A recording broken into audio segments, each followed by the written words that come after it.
भगवान शिव गहन तपस्या में लीन होने के लिए जाने लगे थे, तब उन्होंने नंदी को आदेश दिया। नंदी, मैं तपस्या करने के लिए बैठ रहा हूँ। मैं तुम्हें एक जिम्मेदारी सौंप रहा हूँ। जब तक मैं तपस्या करूँ, तब तक मेरी तपस्या में कोई भी विघ्न ना हो। इस बात का तुम्हें ध्यान रखना है।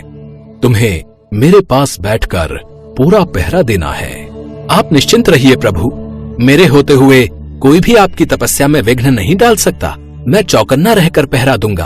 आप आराम से तपस्या कीजिए। आपका ये सेवक यहीं बैठा है। इसके पश्चात भगवान शिव तपस्या करने बैठ जाते हैं और नंदी पूरी भक्ति और निष्ठा के साथ उनके आदेश का पालन करते हैं। नंदी वहीं पर पहरा दे रहे थे ताकि कोई भी आवाज या शोर भगवान शिव को परेशान न करे। धरती लोक पर नवरात्रि का पावन पर्व आने वाला था। देवी दुर्गा पृथ्वी लोक पर जाने के लिए तैयारी कर रही थी। माता, हमें पृथ्वी लोक पर कब जाना है? कल से नवरात्रि प्रारंभ है, इसलिए हमें कल प्रातः ही पृथ्वी लोक पर पहुंचना है। किंतु जाने से पहले मुझे महादेव और बाकी सभी देवताओं से भेंट करनी है। पहले महादेव के पास ही चलते हैं। तो चलिए माता, हम महादेव से मिलाते हैं। एक काम करो, तुम तब तक महादेव को मेरे आने का संदेश दो। मुझे देवी लक्ष्मी से थोड़ा काम है। मैं उनसे भेंट करके उसके पश्चात कैलाश पर पहुंचती हूँ। जो आज्ञा माता। मैं महादेव को आपके आने की सूचना दे देता हूँ। माँ दुर्गा ने अपनी सवारी शेर को भगवान शिव के पास उनके आने की सूचना लेकर भेज दिया और वे स्वयं माता लक्ष्मी से मिलने के लिए चली गईं। इधर माँ दुर्गा माँ लक्ष्मी से बातचीत कर रही थी, उधर उनका शेर कैलाश पर्वत के पास पहुंच गया था। अपने स्वभाव के अनुसार शेर पर्वत के पास पहुंचते ही गर्जना करने लगा।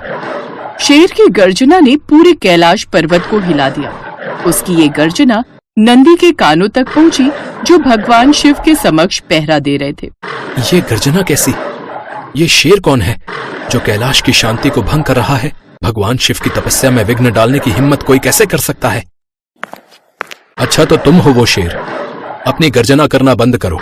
ये भगवान शिव की तपस्या का समय है। मुझे भगवान शिव से मिलना है। मैं अपनी गर्जना से उन्हें अपने आने का संकेत दे रहा हूं। और तुम कौन हो मुझे गर्जना करने से रोकने वाले?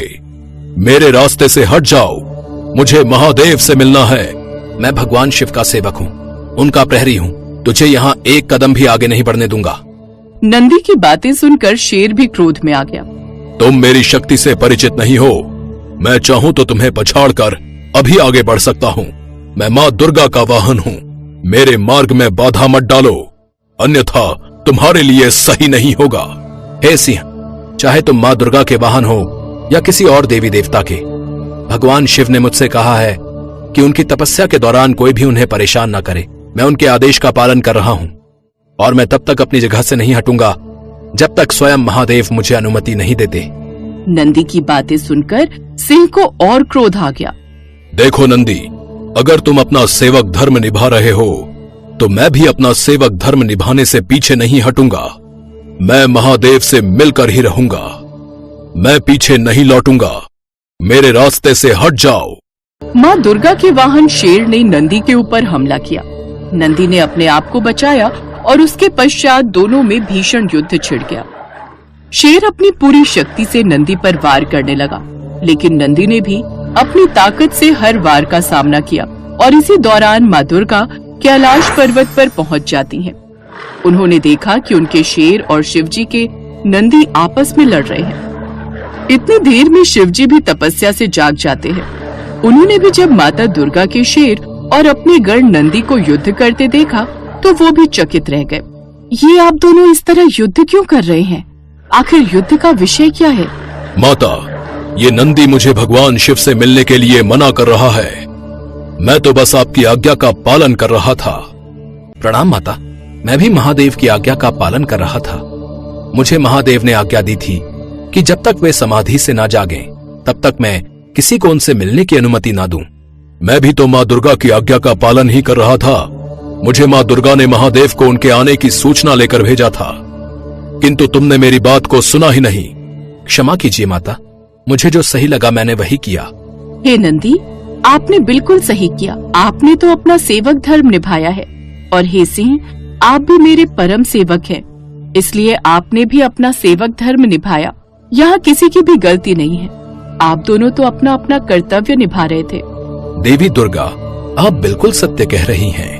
नंदी और शेर दोनों ने भली भांति पूर्ण निष्ठावान होकर अपना अपना सेवक धर्म निभाया है। मैं नंदी और शेर दोनों के साहस को देखकर अति प्रसन्न हूं। आप दोनों सच्चे भक्त हो, सच्चे सेवक हो।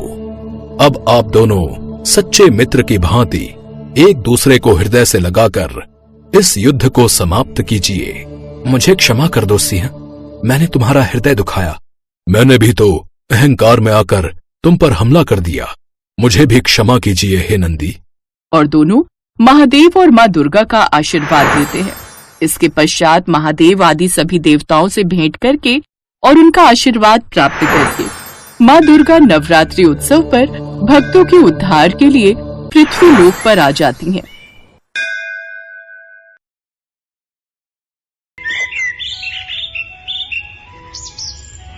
हिंदू शास्त्रों में प्रत्येक देवी देवता किसी न किसी वाहन पर विराजमान है, जैसे कि विष्णु जी का वाहन गरुड़, माँ लक्ष्मी का वाहन उल्लू, माँ सरस्वती का वाहन हंस, शिव जी का वाहन नंदी बैल, गणेश जी का वाहन मूषक, कार्तिकेय का वाहन मोर आदि अनेकों देवी देवता हैं जो किसी न किसी वाहन पर विराजते हैं। जैसे कि माँ दुर्गा का वाहन शेर है।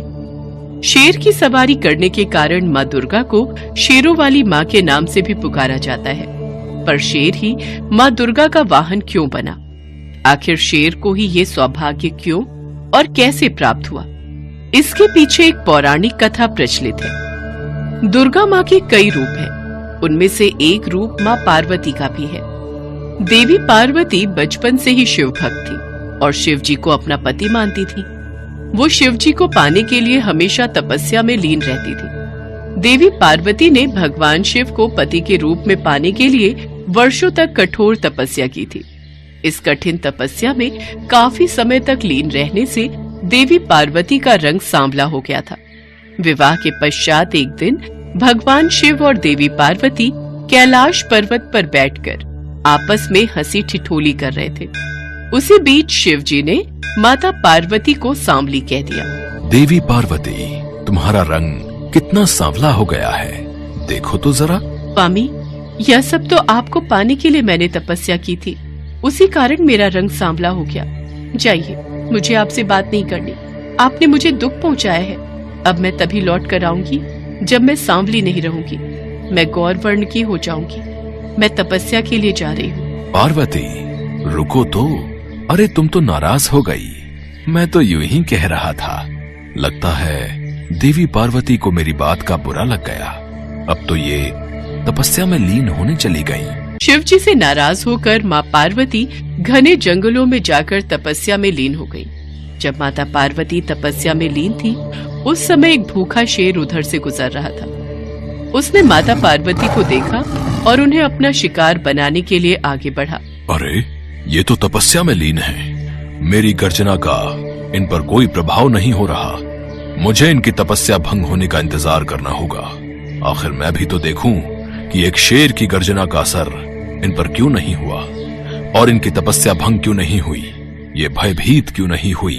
माता पार्वती को तपस्या में लीन देखकर शेर वहीं पर बैठ जाता है और वो माँ पार्वती की तपस्या समाप्त होने का इंतजार करने लगता है। लेकिन माता पार्वती की तपस्या कई वर्षों तक चलती रही। तब तक वो शेर आस लगाए वहीं पर बैठा रहा।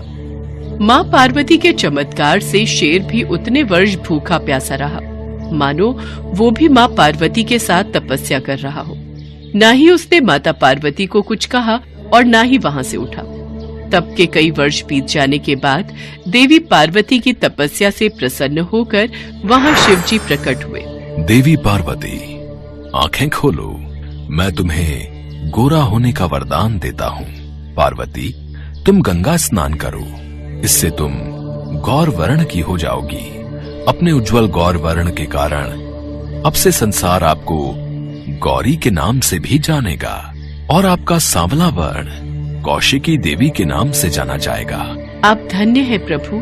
तभी देवी पार्वती की नजर वहाँ बैठे एक शेर पर जाती है। अरे ये शेर यहाँ कैसे? देवी पार्वती, इसे देखकर तो ऐसा प्रतीत हो रहा है कि वर्षों से ये भी आपके साथ ही यहीं तपस्या में बैठा हुआ है। माता पार्वती, भगवान शिव, मेरा प्रणाम स्वीकार कीजिए।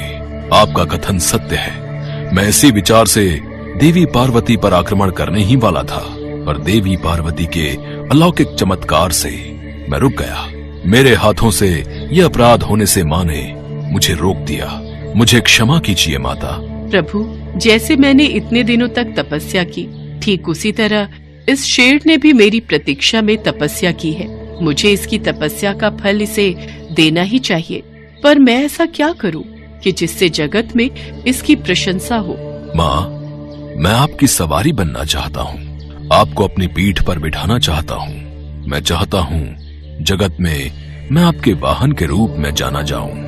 मुझे ये वरदान दीजिए माँ, मुझ पर कृपा कीजिए।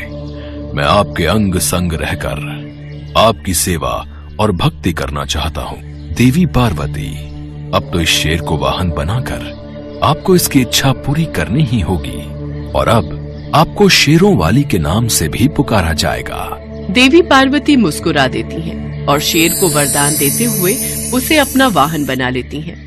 शेर पर सवारी करने के लिए माँ दुर्गा के रूप में माँ पार्वती शेर पर सवार होती हैं। तभी स्वर्ग में उपस्थित सभी देवी देवता उन पर फूलों की वर्षा करने लगते हैं। गंगा में स्नान करके माँ पार्वती माँ गौरी के रूप में जानी जाने लगी। उनका श्याम वर्ण कौशिकी देवी के नाम से प्रसिद्ध हुआ और शेर की सवारी करने वाली माँ दुर्गा के रूप में पूरा संसार उन्हें शेरोवाली के नाम से पुकारने लगा, और तभी से शेर माँ दुर्गा का वाहन बन गया।